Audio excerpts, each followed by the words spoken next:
idoly, kde okrem postele sexujú superhviezdy. Las Ketchup rozohnili publikum.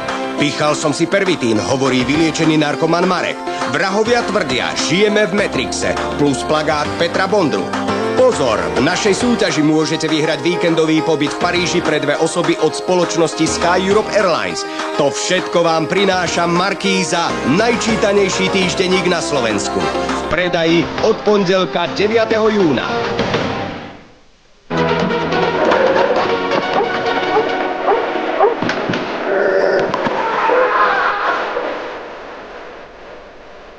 Magnum.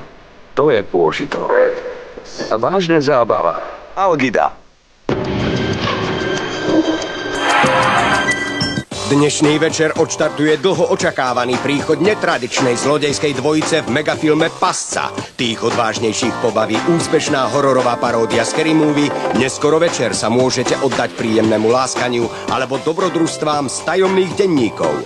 Pasca, Scary Movie, láskanie, denníky červených črievičiek a kniha želaní. Sobotný večer s Markízou.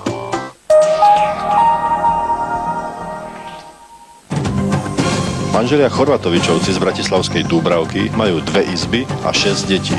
Už niekoľko rokov sa snažia o získanie väčšieho bytu, no tvrdia, že obec im hádže pod nohy polená. Dúbravka tvrdí, že byty nemá. Prostitúcia vždy vynášala ohromný balík peňazí. Nie všetky ženy však poskytujú sex za slušné peniaze dobrovoľne. Niektoré k tomu prinútili.